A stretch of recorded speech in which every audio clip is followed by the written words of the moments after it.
multiple rivers are at major flood stage, and actually I've seen a lot of these rivers reach historic levels. Some people saying I've never seen water get that high where I live in western Kentucky, over in Alabama, Arkansas, because this one system sat up for days. I want to show you some of the video that came from this. Some of these images are absolutely harrowing that was associated with this.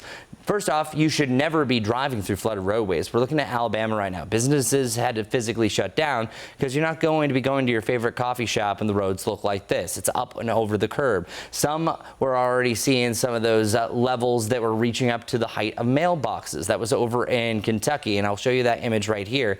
And the sewers are just completely overwhelmed at this point. And this image that you're seeing here in Kentucky, about 19 were killed by severe storms in general associated with this system, but it's this area that reached multiple record levels. I know one river reached a crest of 47 feet that was just south of Lexington. The previous record was 46 feet. So I've actually counted so far 5 rivers all-time record amount of rain because they saw about 12 to 13 inches of rain. That's the maximum that I saw so far from my digging over a 72-hour period. That's 3 days of rain. Helene was a different beast because we actually saw about that amount of rain before Helene even arrived. That's why the maximum amount was about 30 inches. And if you had a tropical system, that's always going to be the case in scenario. But something that's a little bit more inland, just around the Kentucky area, this is a big deal. So here's the river that I was talking about earlier popping up.